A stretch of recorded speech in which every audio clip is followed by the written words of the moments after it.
Hey world, it's John Pinto, your bon vivant, home chef, realtor. And here I am at Inglenook reopening. So Kenton, here you are. Tell us a couple of things, Kenton. First of all, Thursday, Friday, Saturday, Sunday now? Yes, going forward, we will be open Thursday, Friday, Saturday, Sunday, only 4 days a week. Okay, very good. Members for the moment, for the first few weeks, members and reservations only. 10 o'clock first reservation? 10:30. 10:30, 4 o'clock last reservation? Yes. Very good. Now, let's get down to brass tacks. You were telling me about a vertical you were tasting on the Cabernet Sauvignon? Yeah, I did a virtual tasting last week. I did the half bottles of the Cabernet Sauvignon, the 15, 14, 13, little vertical flight, and I was very impressed with the 14. I think it's going to be our new big star. So I should stock up. Hands down. Oh, yeah. I'm picking up 60 demi bottles of the 13 today. Jesse's got those for me. Okay, so I'm going to be interested in your opinion because my tasting with the 13, I tasted just a hint of raisination, which gave me the idea that this vintage or this in the half bottles may not have a long life.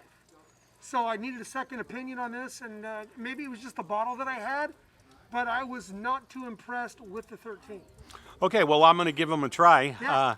I mean, let's face it. I would say, they were tasting fine. Yeah. But because of my training, I detected just a little bit of raisination, which is always tells me that the wine is starting to peak, and it's, for me, a little too early for that wine to peak.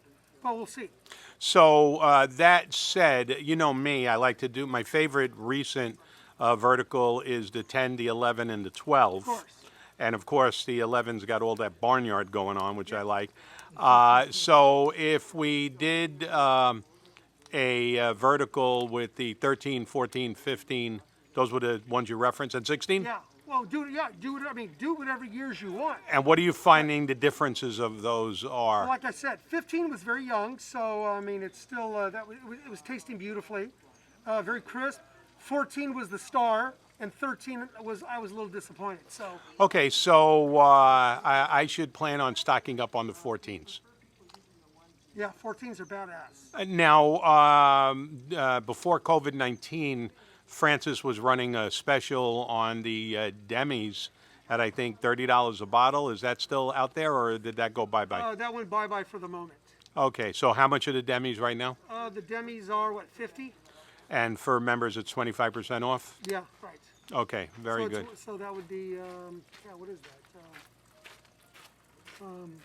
$37.50. 37. Thank you. I'm a real estate broker. There you go. I can multiply everything by 6%. I was doing the math. Yeah, or 25%, depending upon where I am.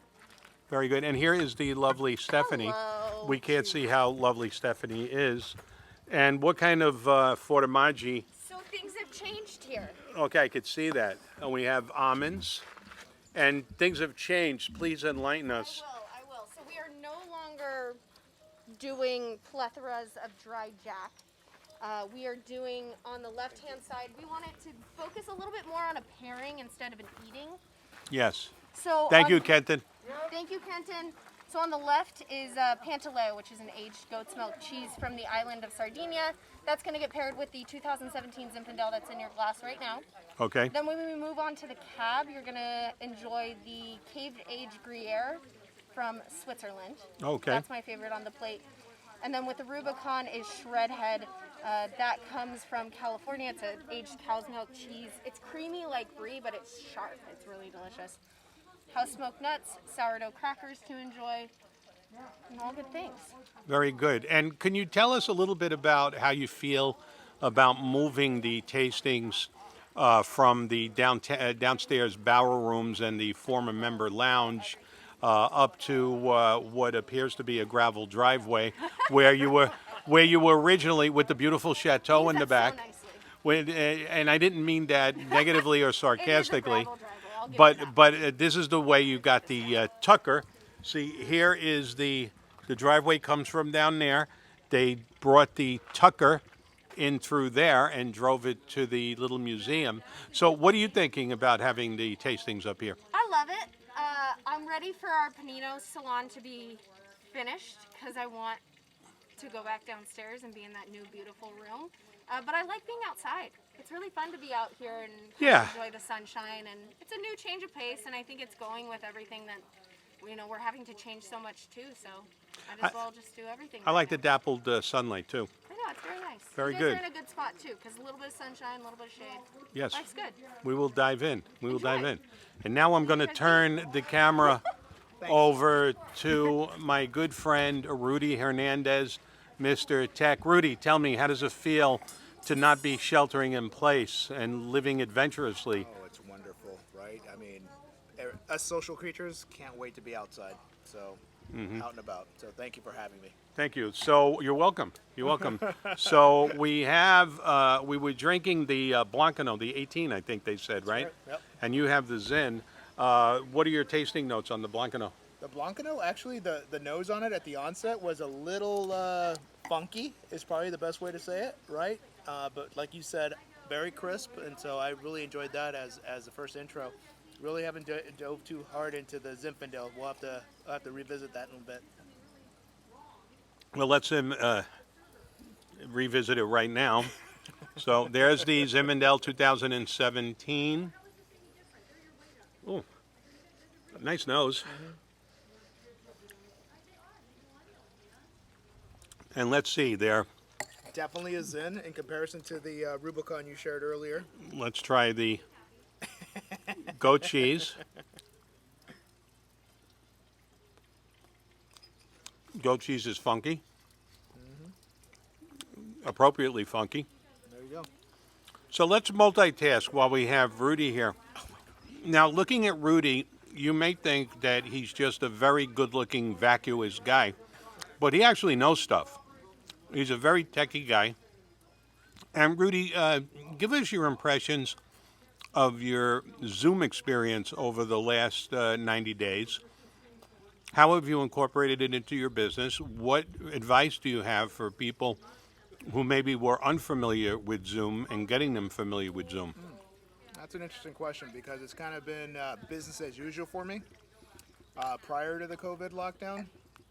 So I would say it came, it was just a natural extension of what we were doing in my industry, but I think it's been a pleasant surprise for many in terms of how adaptable the rest of society can be in a pinch, right, to doing remote work and remote interactions. But ultimately, we need a balance, and it's nice to be able to get out and go beyond the screens. But I'm glad that we have the technology to be able to take care of that today. Indeed. So there you go. You see the charming Rudy. I'm liking those sunglasses, Rudy. You like those mirrored Oh, those are very sexy sunglasses. prescription? So there you go. We're going to truncate this video, but then again, let me remind you, in addition to being a bon vivant and home chef around town, I am a real estate broker, so if you're looking to buy, sell, or exchange any real estate in the Bay Area or any place in the country for that matter, I can connect you with one of my colleagues.